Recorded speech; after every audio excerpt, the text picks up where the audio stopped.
بيتي فورات يا جماعه، بيتي فورات. ما تيجي اقولك ازاي تعملي البيتي فور باسهل طريقه ممكن تعمليها، وما تشتريه من بره تاني. بجد ما تشتريه من بره تاني من حلاوه والشكل. انا قررت ان شاء الله العيد ده مش هشتري بيتي فور من بره، ستكوني انت البيتي فور. شايفين حلو ازاي؟ يلا تعالوا نبدا. بس يا ريت قبل ما نبدا يا ريت نحط لايك للفيديو، ولو اول مره تشوفيني ما تنسيش تعملي فولو للبيج علشان تشوفي الحلويات دي، الامارات دي. بجد زعلانه منكم يا جماعه لان مش بلاقي تفاعل على الفيسبوك، والريتش واقع جدا جدا جدا. يا ريت من اي حد يشوف الفيديو يا ريت تحطي لايك، حطي لايك لو سمحتي، اللايك مش بفلوس. ايه رايكم في القمر ده؟ في بوله بتاعتنا هنحط كوبايه سكر مطحون،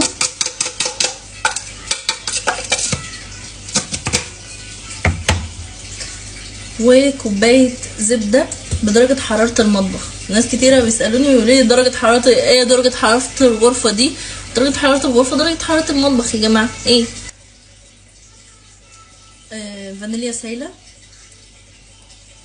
او فانيليا باكت. انا جايبه برضو باكت، مش عارفه هروح اجيب.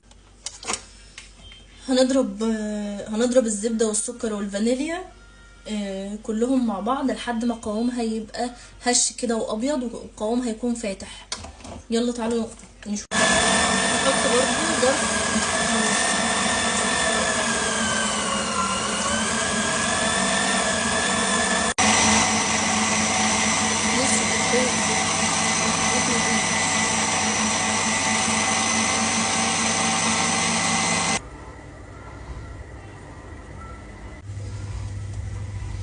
هنزود بيضتين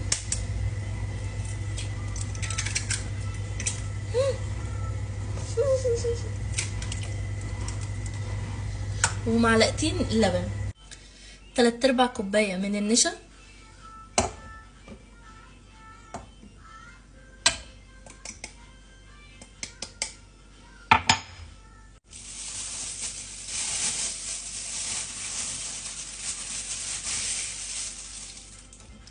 وكوبايتين ونص من الدقيق.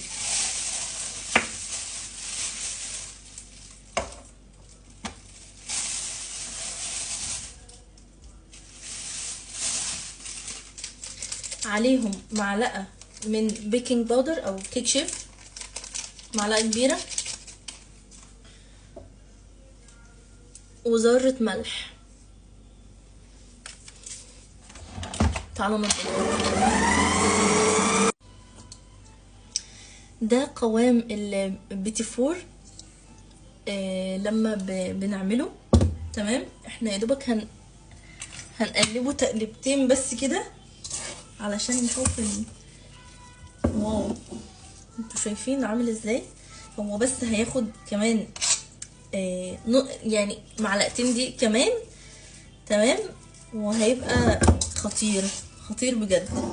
شايفين حلوة قوي.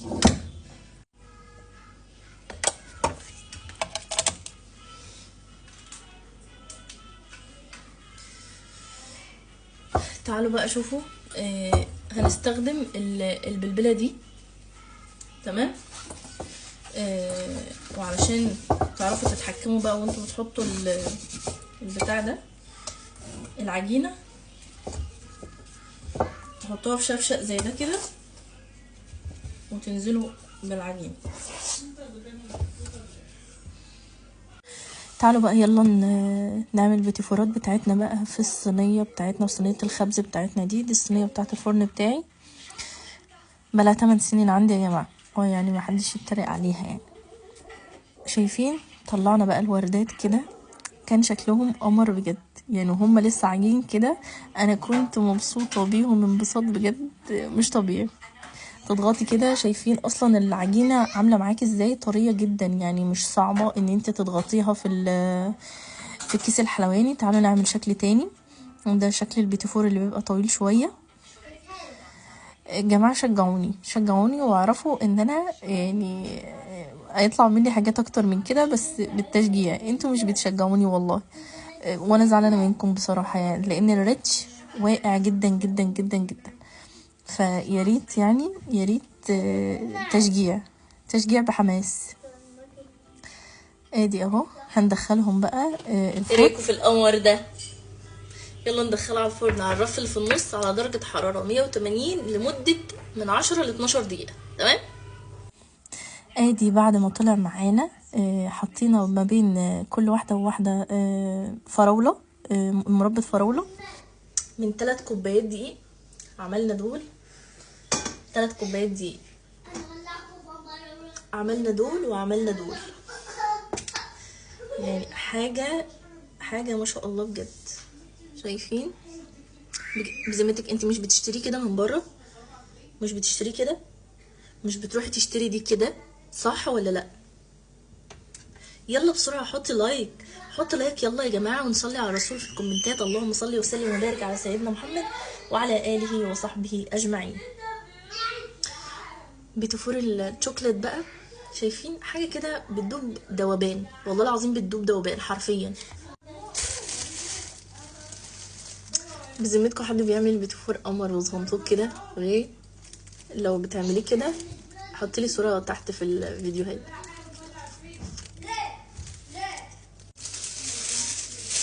حط بقى كيس بلاستيك كده عشان ما يعملش بقى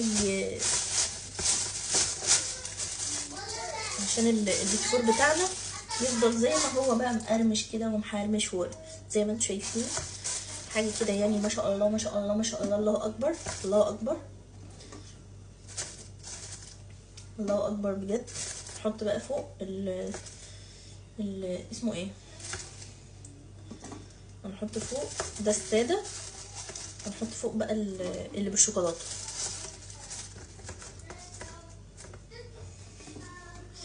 شايفين حلو ازاي؟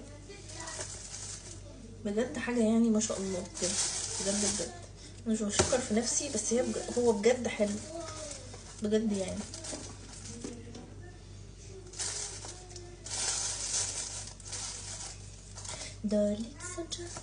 معلش طريقه التزيين ما عملتهاش لان كنت طالعه فيها لايف تيك توك، فزينت في اللايف. ادي بعد ما عملناها بنحط طبقه مربى فراوله ما بين كل واحده وواحده، وبنلزقها وبنغطسها في شوكولاته خام متسيحه في حمام ميه. وبس كده. يا رب الفيديو يكون عجبكم، وما تنسوش ان انتوا تجربوها وتقولوا لي في الكومنتات او تبعتوا لي تطبيقاتكم على البيج. وما تنسوش تعملوا لايك للفيديو وفولو للبيج. وباي باي، استنوني في وصفات تانية كتير.